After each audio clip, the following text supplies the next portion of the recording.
Injection दवाई कर गई, अब 15,000 रुपया लगे। हमने कहा 5 गुना 3 पचे 15, 16 लगे तुम्हारे, ते 5 गुना ज़्यादा लग गए। बोलिए बाके बिहारी लाल की जय। जो बुद्धिमान होता है वो आकलन लगा लेता है कि ऐसा तो कभी हुआ नहीं, यही 3,000 रुपया ने लगवाए, इसलिए कान पकड़ो भैया, आप उनको ये काम नहीं करना है। और भगवान संभला देते हैं।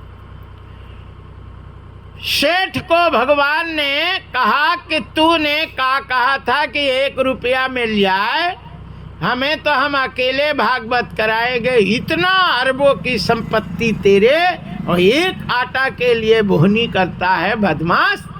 बोले महाराज गद्दी में बैठ जाओ, अब फिर देखो। बोले जावा अब तो जूता से चप्पल मारे हैं, इस बार तो तेरी गर्दन कट जाएगी, सब दिन को चला जाएगा, इसलिए ऐसा नहीं करना, ले हम तुझे गद्दी लायक बनाई देते हैं। भगवान ने उसके मुंह में हाथ फिरा तो 32 दांत बिल्कुल सही हो गए, टूट के नीचे गिरे थे, सब अपने आप लग गए, और कान वान फट गया था, सब ठीक हो गया। बोले जब पीछे के रास्ते में गद्दी में बैठ जाना और पत्नी से कहना 2 रुपया तो नहीं आया था। वो कहे आया था। बोले मारे नहीं, अरे बोले अब तो 2 रुपया लायक हमने छोड़ा ही नहीं। बोले अच्छा किया है, अब लिया, अब भंडारा कर, साधुओं को बुला, भागवत बैठा, और सदैव तेरा भंडारा चलेगा। और जिस दिन नहीं चला उस दिन मार याद है कि नहीं? और महाराज याद रखना, याद रखिए, यदि भगवान देने की हिम्मत रखता है तो लेने की रखता है, इतना ध्यान रखो। यदि मोड़ी मोड़ा भगवान देते हैं और धन संपत्ति देता है तो लेने की भी हिम्मत रखता है। इसलिए भगवान से कभी है ना, हाँ, चापलूसी नहीं और न धोखाधड़ी, है ना, दुनिया में करो लेकिन भगवान से नहीं करो, क्योंकि भगवान सब देखता है। जय जय श्री सीताराम। निर्मल मन जन सो मोहि पावा, मोहि कपट छल छिद्र न भावा। निर्मल मन जन सो मोहि पावा, मोहि कपट छल छिद्र न भावा।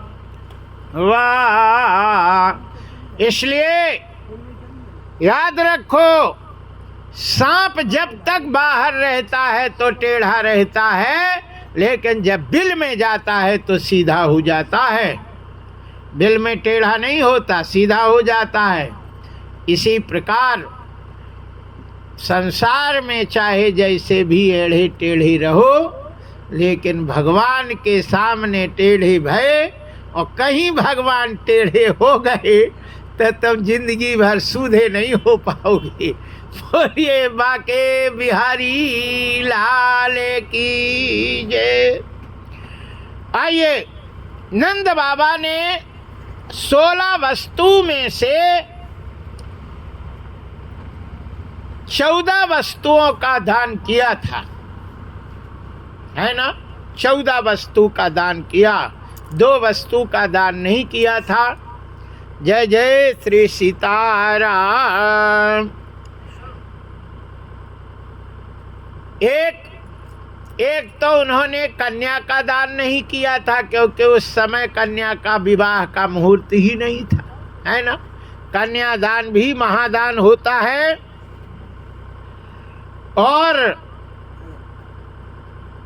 उस दिन भूमि का दान भी नहीं किए थे, क्योंकि भूमि दान के लिए भी, है ना, रजिस्ट्री करना पड़ता और जाना पड़ता। बाकी संसार में 14 वस्तुओं का दान उन्होंने किया था। बोलिए बाके बिहारी लाल की जय, श्री कृष्ण भगवान की जय। हरिशरणम। ये रामवीर, ये जो तुम्हारा गमला है इसको बड़े वाले को हटा दो इधर। हाँ, इधर रख दो, कहीं रख दो, छोटा वाला रखा रखो बस। फुग्गा भी लग गया। ये माताएं ऐसे करके देखती, देखो ऐसी ऐसी। व्यास जी नहीं दिखाए तो आनंद नहीं आता। आप सही। बोलिए बाके बिहारी लाल की जय, श्री कृष्ण भगवान की जय। आइए, नंद बाबा उत्सव हो रहा था, सब नाच रहे थे, माखन के गोले बना बना के मार रहे थे। एक बुढ़िया दरवाजे से रुसे तो ले आए नहीं, बाल वृद्ध को संग न लावे, लेकिन बेचारी डोकरिया किसी तरह आ गई और खंभा के बगल में खड़ी हो गई। खंभा पकड़ के चपोट ली और देख रही। अब वो जैसे मारे, अब वो मुँह, दांत तो था नहीं उसके, मुंह ऐसे ऐसे वो देख, वो मारे तो उधर देखा। एक ने तो मक्खन का गोला बना के निशाना और बुढ़िया के मुंह में जब मारी और सीधा पेट में चला गया। दांत तो था नहीं, सीधे चला गया। अरे बोले, कन्हैया के दर्शन में तो मक्खन मिलता है, जय बिना कछु अपने आप ही घुस गओ। बोलिए बाके बिहारी लाल की जय। याद रखिए, दही का गिरना बहुत शुभ होता है, मक्खन का गिरना शुभ होता है, लेकिन दूध का गिरना अशुभ होता है। भगवान श्री कृष्ण ने कहीं दूध की मटकी नहीं फोड़ी, कहीं नहीं लिखा है। कहीं लिखा हो तो बताना, हमें तो मिला नहीं, शायद किसी को मिल जाए तो बताना। भगवान ने दूध की मटकी नहीं फोड़ी, यदि फोड़ी तो दही की मटकी फोड़ी और मक्खन की मटकी फोड़ी। मक्खन चुराया है, दूध की मटकी नहीं फोड़ी और न दूध को फैलाया है। याद रखो, दूध का गिरना शुभ नहीं होता, दूध का फैलना शुभ नहीं होता। कि होता है? नहीं होता। बोलिए बाके बिहारी लाल की जय, श्री कृष्ण भगवान की जय। हरिशरणम। यहाँ श्रीमद्भागवत की कथा में हम आपको बता रहे कि नंद बाबा उत्सव हो ही रहा था, तभी एक ग्वाल बाल आकर के और नंद बाबा को कहते हैं। अब सखा है ना, हमारे तिवारी जी और समधी साहब है ना, बचपन के सखा, और सखे सखा में फिर है ना, बोले अब ये सखा मिटे नहीं समधी, समधी देखे हम आजू। समान समानता जहाँ हो उसी को समधी कहे। ऐसे उनके सखा बाबा के आ गए। अच्छा, सखा सखा में अलग बात होती है ना, मजाक ज़्यादा होती कि नहीं, सब प्रकार की बातें होती हैं। नंद बाबा के सखा थे, वो नंद बाबा के पास आए और बोले सुनो तो। क्या? बोले समाचार अच्छा नहीं है। बोले समाचार अच्छा नहीं है तो कोई बात नहीं है, और बुरा है तो कोई बात नहीं है, लेकिन सखा को तो बताना ही पड़ता है, क्योंकि सखा कभी मित्र पे अविश्वास नहीं करता, चाहे कछु हो जाए। दो मित्र थे, जा रहे थे। एक मित्र थक गया था, दूसरे मित्र के कंधे पे सिर रख के सो गया। तब तक एक सांप आया और मित्र को काटने के लिए वो बढ़ा। तो जो जग रहा था उसने कहा भैया ये मेरा मित्र है, इसे नहीं काटो। बोले नहीं, ये मेरा दुश्मन है, इसका खून मैं पीऊंगा। बोले खून पीना है तो तुम नहीं काटो, हम काट के तुम्हें दे दे तो तुम पी लो, तुम्हारी दुश्मनी खत्म हो जाए। बोले ये बात तो तुमने सही कहा, जब हमें खून ही पीना है तो हम ना काटे, तुम काट के दे दो, हम पी ले। सांप ने कहा बात ये बिल्कुल सही है, लेकिन जहाँ का खून हम कहें वहाँ का दो तो पिएंगे। बोले बोलो। बोले गर्दन का खून चाहिए। बोले गर्दन का देंगे। उसने गर्दन में चक्कू चलाया और काट के खून दोना में निकाल के दिया और घमिरा लगा के बांट के उसमें रखा, पट्टी बांध दी। मित्र सो ही रहा था, मित्र सो रहा था। बड़ी देर के बाद जगा और बैठ गया। उसने न गर्दन देखी न कछु, तो मित्र पूछा कि कस मित्र तू कितना असुर है, हमने गर्दन में चाकू चलाया और तुम ना जगे न बोले न कछु कहे। मित्र ने कहा मुझे सब पता था, मुझे ये विश्वास था कि मेरा मित्र मेरा कभी अहित नहीं कर सकता, इसलिए तुम जो कहोगे करोगे वो अच्छा ही करोगे मेरे लिए। मैं क्यों मना करता, मैं क्यों भूलता। ये है मित्र। जो मित्र होता है वो कभी मित्र का बुरा नहीं करता है और न कभी बुरा सोचता है। नंद बाबा ने कहा तुम मित्र हो, तुम हमारा बुरा कभी नहीं कर सकते, बुरी घटना हो चाहे अच्छी, बेधड़क सुनाओ। उन्होंने कहा बाबा तुम्हारे मोड़ा के साथ पैदा होने वाले जितने बच्चे थे वो सब मर गए, केवल तुम्हारा लड़का बचा। विचार करो और सोचो।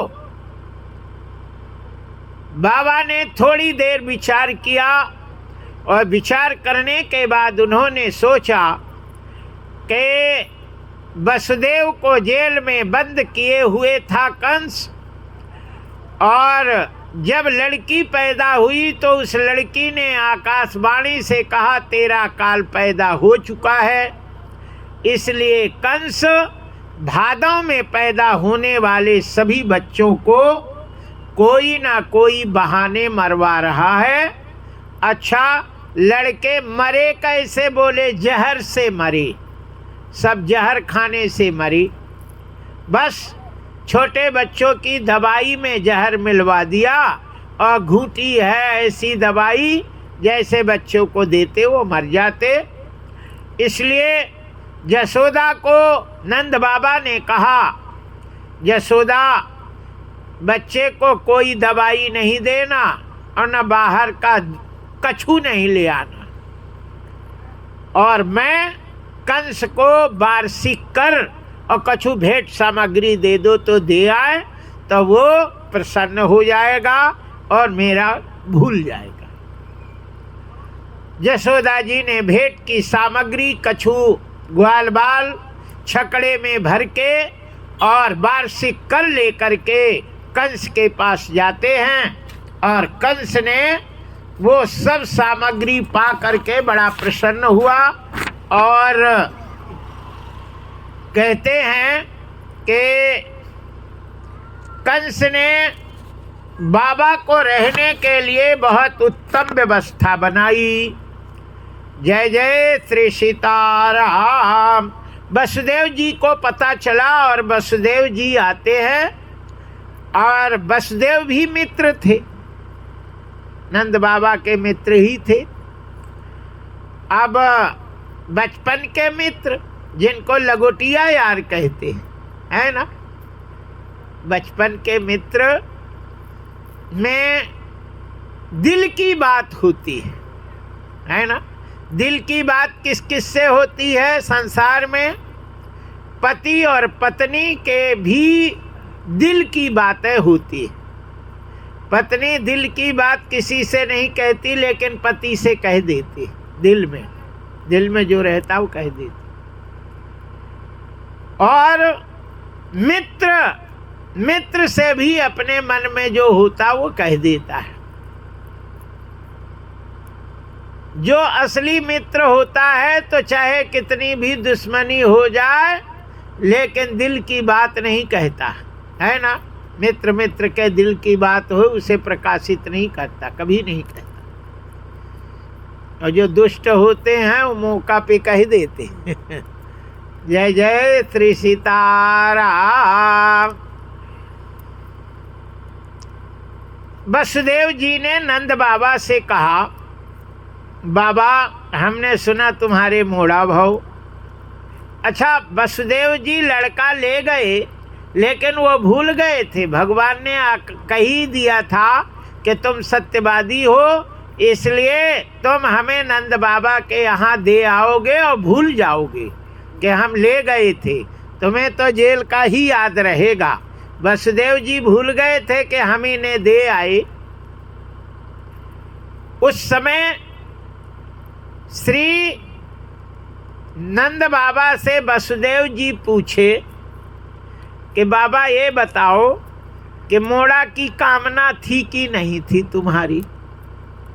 मोड़ा पैदा हो जाए इसकी कामना थी, इच्छा थी कि न बिना इच्छा के हो गओ? तब नंद बाबा दिल की बात कहते, बोले वसुदेव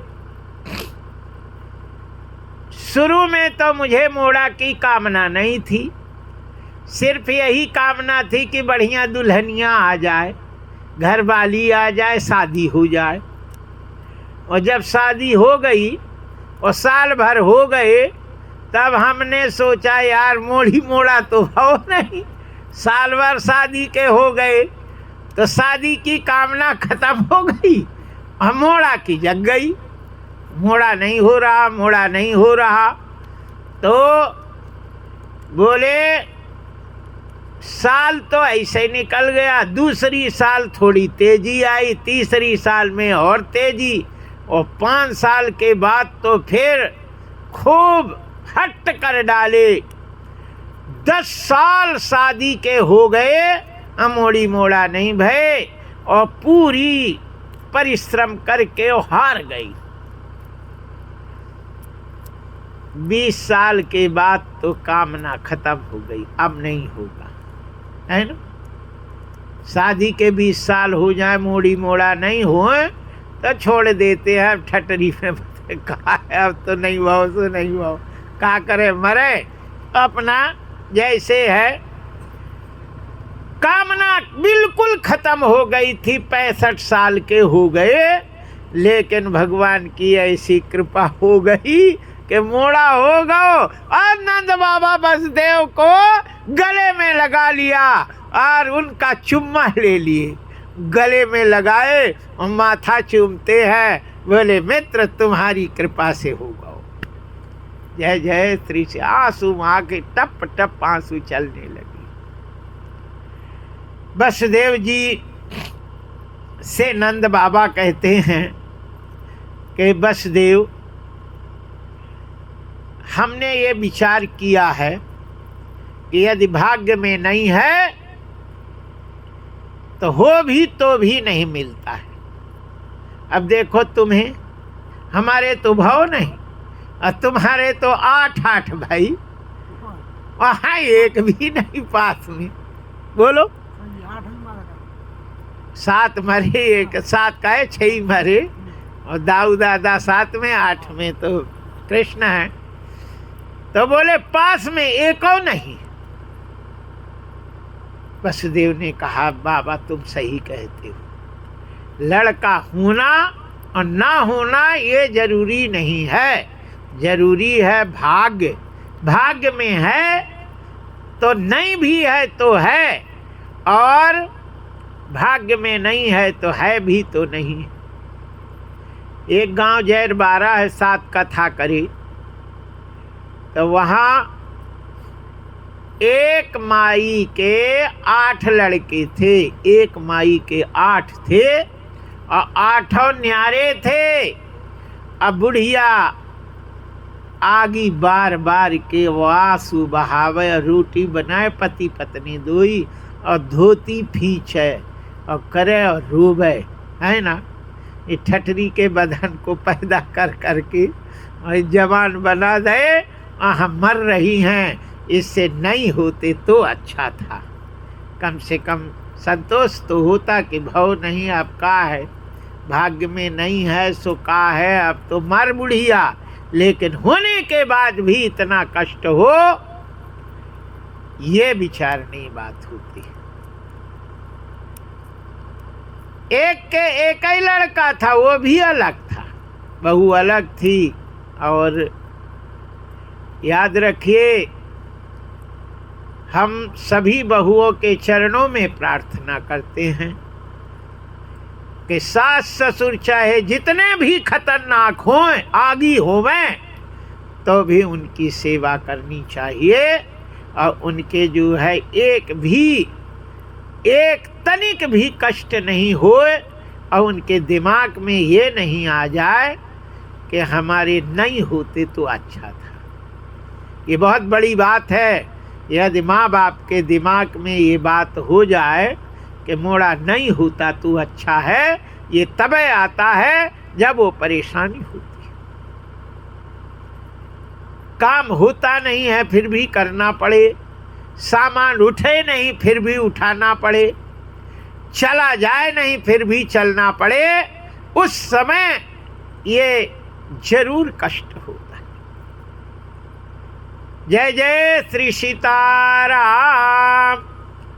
माँ बाप ऐसे होते हैं कि स्वयं नहीं खाते, स्वयं नहीं खाते, लेकिन मोड़ी मोड़न को रखते। स्वयं धोती अच्छी नहीं पहनते, लेकिन बहू को बहू पहनेगी, बहू का उतारन सास पहनती है। लड़का को खिलाती और लड़का का जूठन खाती है। ऐसी माताओं को यदि आंख में आंसू आ जाए तो वो आंसू भगवान बर्दाश्त नहीं करते हैं, और उसका कभी कल्याण नहीं होता। इसलिए श्रीमद् भागवत की कथा ये बताती है, ये हम बना के नहीं कह रहे। भगवान श्री कृष्ण स्वयं कहते हैं कि जो लड़का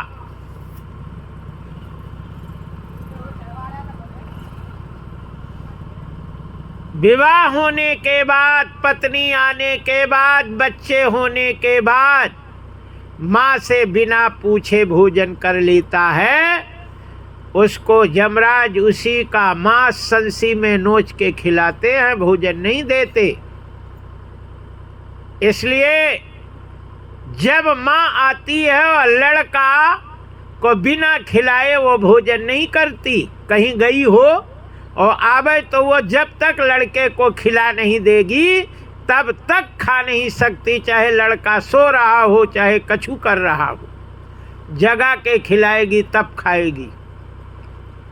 इसी प्रकार जब माँ बाप बूढ़े हो जाए तो लड़का को चाहिए कि शाम को तबे सोवे जब माँ को खिला देवे, अथवा माँ से कम पूछ तो ले कि माँ भोजन करी कि नहीं, तब भोजन करना चाहिए। अन्यथा ऊपर बैठा सबका राम झरूखा बैठ के सबका मुजरा ले जाकी जैसी चाकरी ताको तैसो दे। माँ बाप से बढ़कर जग में नहीं दूजा कोई खजाना। जिसने तुझे जन्म दिया रे उसका दिल नहीं दुखाना। माँ बाप से बढ़कर जग में नहीं दूजा कोई खजाना। जिसने तुझे जन्म दिया रे दिल उसका नहीं दुखाना। जिसने तुझे जन्म दिया रे दिल उसका नहीं दुखाना। पहले तो माँ ने नववास गर्भ में ढोया सीने का दूध पिलाकर जब जब बंदे तू रोया। बड़ा कर्ज है तुझ पे माँ का तेरा फर्ज है कर्ज चुकाना। जिसने तुझे जन्म दिया रे दिल उसका नहीं दुखाना। माँ बाप से बढ़कर जग में नहीं दूजा कोई खजाना। जिसने तुझे जन्म दिया रे दिल उसका नहीं दुखाना। दिन रात को तेरी माँ ने बाहों में तुझे झुलाया। गीले में खुद ही सोई सूखे में तुझे सुलाया। तारे हो जाए वारो न्यारे खुल अनमोल खजाना। जिसने तुझे जन्म दिया रे दिल उसका नहीं। माँ बाप से बढ़कर जग में नहीं दूजा कोई खजाना। जिसने तुझे जन्म दिया रे दिल उसका नहीं। माँ बाप के शरण से बढ़ के कोई नहीं है दूजा। सब छोड़ के तीरथ बंदे कर ले माँ बाप की पूजा। इस जन्म मरण के जग में चाहे तो मुक्ति पाना। जिसने तुझे जन्म दिया रे दिल उसका नहीं दुखाना। माँ बाप से बढ़कर जग में नहीं दूजा कोई खजाना। जिसने तुझे जन्म दिया रे दिल उसका नहीं दुखाना। बोलिए बाके बिहारी लाल की जय। श्री हनुमान जी महाराज की जय। हरिशरणम। हम ये बना के नहीं कह रहे, हम बना के नहीं कह रहे, हम आपको शास्त्रों की बात बता रहा हूँ। भगवान श्री कृष्ण स्वयं कहते हैं। और एक चर्चित कथा है महाभारत में। लाक्षा भवन के बाद पांडव लोग जंगल में भटक रहे थे। पानी था नहीं, पानी की तलाश में भीम गए। नकुल गए, अर्जुन गए, सहदेव गए, पानी पीने लगे। यक्ष ने प्रश्न पूछा, उत्तर दे के पियो। लेकिन इन लोगों ने बिना उत्तर दिए पानी पिया और मरणासन्न स्थिति में अचेत पड़ गए। पानी ले आइए। उसी समय युधिष्ठिर गए, युधिष्ठिर भी पीने लगे। तो उस यक्ष ने कहा, सुनो, जो तुम्हारे 4 भाइयों की हालत हुई है यही तुम्हारी हो जाएगी। बिना उत्तर दिए पीना नहीं। युधिष्ठिर ने कहा, प्रश्न पूछो। बोले, पृथ्वी का सबसे बड़ा देवता कौन है? आकाश का सबसे बड़ा देवता कौन है? और हवा से तेज क्या चलता है? और घास से भी जटिल क्या है? युधिष्ठिर ने कहा, माता गुरुतरे भूमे पिता उच्चतरा चखात अमनः शीघ्रतरम वायु चिंता बहुतरी तृणात्। पृथ्वी का सबसे बड़ा देवता माँ होती है। जो माँ का दिल दुखाया, पृथ्वी का कोई भी देवता तुम्हें शरण में नहीं दे सकता। और आकाश का सबसे बड़ा देवता पिता होता है। और पिता के तुमने आत्मा दुखाई तो आकाश में तुम्हें कहीं रहने के लिए जगह नहीं है। फिर नरक के अलावा तुम्हें कहीं स्थान नहीं मिलेगा। याद रखना, ये सब झूठ पोथी पुराण ये झूठे नहीं है, ये सब सत्य है 100%। एक भी श्लोक गलत नहीं है, ये सब सत्य हैं। और यदि झूठे हैं तो हम हैं, हमारी सोच झूठी हो सकती, मेरी बुद्धि झूठी हो सकती, मेरा मन झूठा हो सकता, लेकिन शास्त्र वेद कोई झूठे नहीं हो सकते। जय जय श्री सीताराम। बोलिए बाके बिहारी लाल की जय। श्री हनुमान जी महाराज की। आइए, हमारी आदत कुछ खराब है ना। हम कथा को एक श्लोक को समझाने के लिए बहुत समय लगा देते, यही खराब है।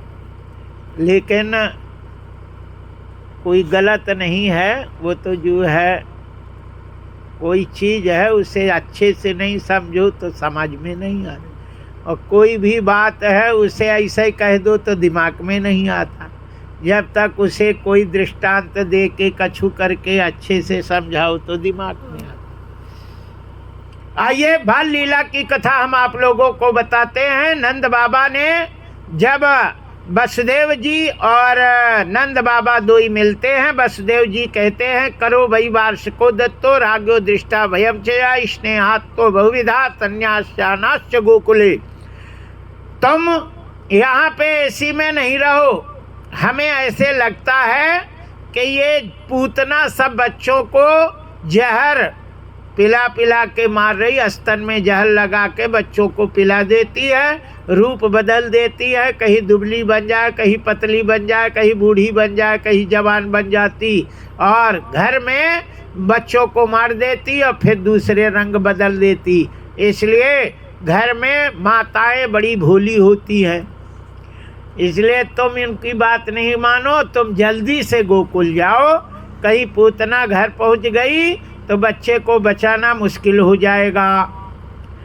अच्छा, नंद बाबा ने वसुदेव की बात सुनते ही समझ गए। वसुदेव कभी झूठ नहीं बोलते, वसुदेव जीवन में कभी झूठ नहीं बोलते, और वसुदेव जी यदि मुंह से जो कुछ कह देते वो सत्य ही होता है, इसमें कोई दो राय नहीं। नंद बाबा तो बचपन के थे, उन्हें मालूम है कि वसुदेव के मुंह से जो निकल जाए वो होना है। और कहीं यदि पूतना चली गई घर तो बचाना फिर मुश्किल हो जाएगा। मोड़ा को लेकिन विश्वास उनको सिर्फ एक ही में था।